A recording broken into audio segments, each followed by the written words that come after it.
Ayun, alright mga padi. So ito yung next na update natin dito sa ating Lancer itlog, no? Na nire-restore. Ayan, so yung last time kasi meron pa tayo dito mga part na may mga patche na hindi na pinturahan. So yan, kinorek na natin.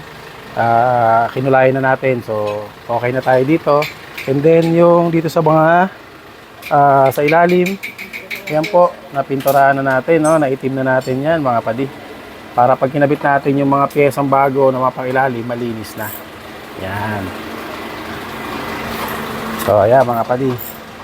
Yan, oh. Alright, alright. Tapos, di ba yung last time, wala pang kulay yung ating trunk. So, ayan. Nakulayan na rin natin yung ating trunk. Ito. Yan. Tapos, yung bulok dito, sa part na to, na-repair na rin natin. Ayan, okay na. May kulay na rin siya, nakulayan na rin natin. Body color. Ayos. So, yung mga pangilalim niya, okay na. Yan. So, ngayon, unti-unti na natin ikabit yung mga pangilalim niya. So, kompleto na rin tayo lahat ng pyesa. And, nalinis na rin natin yung mga kailangan natin linisin. Okay, so dito naman tayo. So, ito na yung mga pyesa niya, mga padino. Nilinis natin at pininturahan din natin, mga padino. Para talagang sariwang-sariwa. So, ma-prevent natin yung mga pagkakalawang dahil natambak nga ito ng matagal, di ba mga padi? So, ayan. Ito yung sa preno niya, sa harapan. Nalinis na natin yan. Na-overhaul na rin natin yan, mga padi. Ayan. So, magpapalit din tayo ng calipers dyan. Caliper piston, no? Pati mga repair kit, papalitan natin. Ito naman yung sa likod. Ayan. So, puro kalawang kasi yan. So, nilinis natin. Tapos, pininturahan na din natin, mga padi. Ayan. Kasama na yan doon sa package ng kanyang pintura. Kasi ito yung kanyang trailing arm. Yan. At yung trailing arm nakaraan, basag yung bushing. So yan, napapresa na natin ng bagong bushing niya, mga padi. Yan. Okay. Kasi yung mga springs niya, yan, yung lumang spring niya pa rin ang gagamitin natin.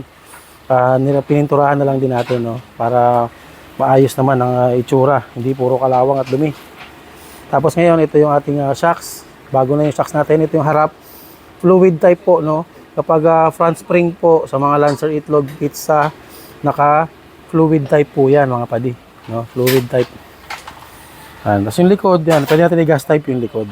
Kasi pag nag-gas type kasi tayo dun sa harapan, matagtag po eh.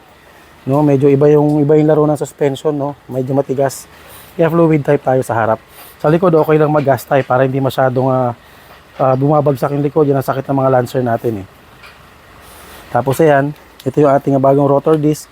So yung pinakita ko sa inyo nung last time, yung rotor disc niya, manipis na, hindi na pantay yung kain, ano. Ayan.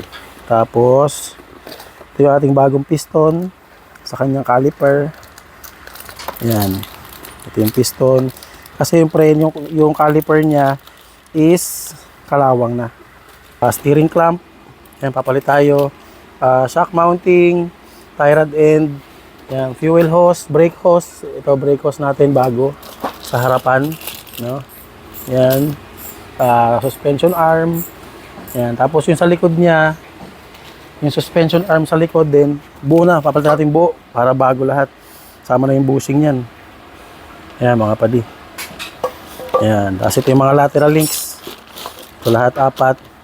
Fuel pump. So nakita niyo naman yung nakita nyo naman yung fuel tank niya nung last time, no, sa vlog natin. Grabe naman talaga. Yan, tapos brake shoe. Yan. Tapos ito na gagamitin natin sa harapan niya, stabilizer link, brake pad sa harap. Tapos ito yung sa rear.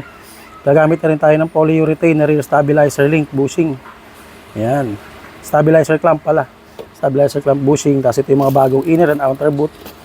Yan. Ito naman yung sa harap, front na stabilizer clamp bushing. So, polyurethane na rin gagamitin natin. Ayan, kasi ito yung ating caliper kit. Ayan, dito. Tapos, ayan, ito, nirefresh na rin natin. Ito, maayos pa yung bearing niya sa harap dito. Sa passenger side. Tapos, ayan, nilinis natin yung mga bearing. Para pag kinabit natin yung mga boot at sinalpak natin, mag-re-grease na lang tayo. Kaya, okay na yun, no? Kasi ito pala, yung isang side niya kasi, maugong na, no? So ito, attach ko yung video nung sinend namin kay Bossing kasi late namin na-check tong isa na may ugong pala. So, boss, ito yung yung isang wheel bearing mo sa harap, maingay na. Tingnan mo, pakinggan mo. Oh. Yan. Sa harap yan, boss. Uugong yan pag tumakbo ka na. Papalitan na rin namin ito, boss. Okay. So ngayon, ito, nagpa-press na tayo ng bagong front wheel bearing. Yan. So ngayon, swabe na yan. Wala nang ugong. Yan. Alright. So, may mga bakat lang ng kamay nung pagpamasin shop, no? Tapos yung salik nung kanyang steering pinion, rack and pinion. So palit bago na tayo mga padi. Ayan. Hindi natin i-repair yun kasi baka mamaya sumablay lang din at hindi magtagal. So sayang yung gastos ni bossing. So palit bago na. So yan yung bago niyang rack and pinion. Ayun. Tapos yan, yung sa rear drum niya, ito na rin.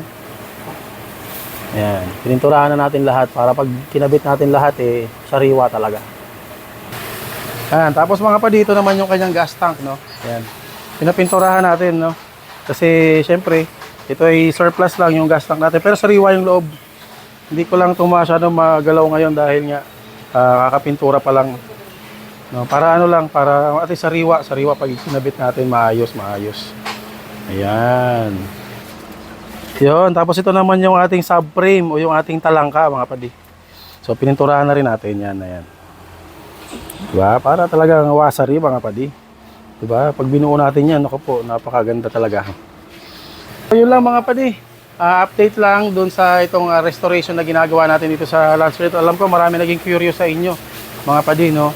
Kung magkano inaabot yung gastos ito. Medyo malaki-laki po ang inaabot itong kay bossing mga padi.